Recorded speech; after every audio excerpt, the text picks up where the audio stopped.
کے حوالے سے ہمارے ساتھ عامر رضا صاحب رہنما پیپلز پارٹی حسن مرتضیٰ صاحب نے بھی ہمیں جوائن کر لی ہے. ان سے اب جو موجودہ صورتحال ہے سیاسی اس پر بات کر لیتے ہیں. سر بہت شکریہ وقت دینے کے لیے. السلام علیکم.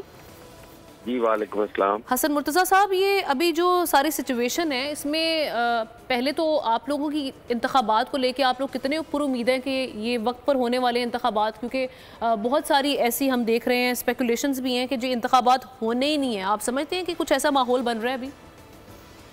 دیکھیں کوششیں ہو رہی ہیں کہ انتخابات ڈیلے ہوں, لیکن پاکستان پیپلز پارٹی جو ہے وہ ان کو یقینی بنانے کے لیے اپنی پوری توانائی صرف کرے گی.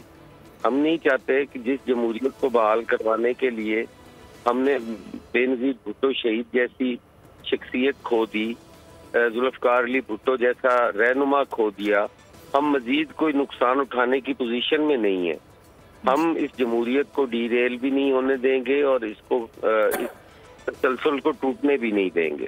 جی جی, عامر رضا صاحب بھی ہمارے ساتھ موجود ہیں, ان کو بھی ان کے بھی کچھ سوالات ہیں, وہ بھی آپ سے سوالات کرنا میں سمجھتا کہ آج صرف جو ہے ان کو ہماری آمنہ صاحبہ کو سوال کرنے, لیکن چلیں انہوں نے کچھ بوجھ میرے اوپر ڈال دیا. حسن مرتضیٰ صاحب یہ بتائیے کہ ہم دیکھ رہے ہیں کہ صف بندیاں بہت ساری ہو رہی ہیں, وہ ملاقاتیں ہو رہی ہیں کہ جن کی کبھی آپ توقع نہیں کرتے تھے, تو آپ کا کیا ٹیک ہے؟ میں وضاحت نہیں کرے کہ میں کن ملاقاتوں کی طرف اشارہ کر رہا ہوں. یہ خوش آئند ہے, اس کا مذاق اڑانا چاہیے, کس طرح سے دیکھتے ہیں آپ؟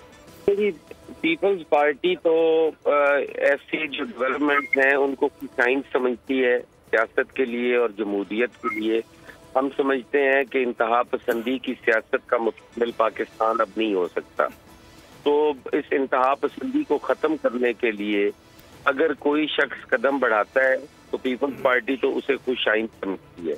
اور ایک جو نیریٹو تھا کہ چور ڈاکو اور مولانا صاحب کے حوالے سے جو القابات دیتی تھی تحریک انصاف, آج کم از کم انہیں یہ احساس ہوا ہے کہ وہ غلط تھا اور ہمیں ایک نئی شروعات کی ضرورت ہے, اور وہ اس کے لیے انہوں نے قدم بڑھایا ہے. ہم اس کو خوش آئند سمجھتے ہیں. بالکل آپ نے درست بات کی کہ ایک اچھا آغاز ہے, اور ماضی میں بھی ہم نے دیکھا صرف پی ٹی آئی نہیں اور سیاسی جماعتیں بھی ایک دوسرے پہ بڑے الزامات لگاتی تھیں اور اچھے القاب سے یاد نہیں رکھتی تھیں, لیکن بعد میں ہم نے دیکھا ہاتھ ملایا. تو یہ تو سیاست کا حسن ہوتا ہے کہ آج کے دوست جو ہیں وہ کل کے دشمن بن جاتے ہیں اور دشمن دوست بن جاتا ہے. اچھا یہاں پر ایک اور سوال, ہم نے دیکھا کہ جب سے پی ڈی ایم حکومت کا خاتمہ ہوا ہے آہستہ آہستہ پاکستان پیپلز پارٹی کی جو تنقید ہے اپنے سابقہ اتحادی پہ بڑھتی جا رہی ہے, اور اس کی ایک تو کیا وجہ ہے, اور یہ جو الزام لگایا جا رہا ہے کہ جی کچھ ان کو یعنی کہ لیول پلینگ فیلڈ سے زیادہ عطا کر دی گئی ہے, تو واقعی کیا ایسا ہے اور اس میں پیپلز پارٹی کی کیا اپریہنشنز ہیں؟ کیا آپ اس دعوے کو کہتے ہیں نا ثابت کرنے کے لیے کہیں گے؟ جی دیکھیں پیپلز پارٹی اور پی ڈی ایم جو تھی وہ اتحادی حکومت تھی. پیپلز پارٹی نے اس میں اپنی جماعت کا نقصان کر کے بھی پاکستان کو ایک بڑے نقصان سے بچایا. ہم نے جس وقت وہ حکومت سنبھالی اس وقت ہم بڑے ایزیلی الیکشنز میں جاتے تو ہم اچھے ریزلٹس حاصل کر سکتے تھے. ہم نے اپنے لیے مشکلات کھڑی کر لی, لیکن پاکستان کے راستے کے کانٹے ہم نے سارے چنے.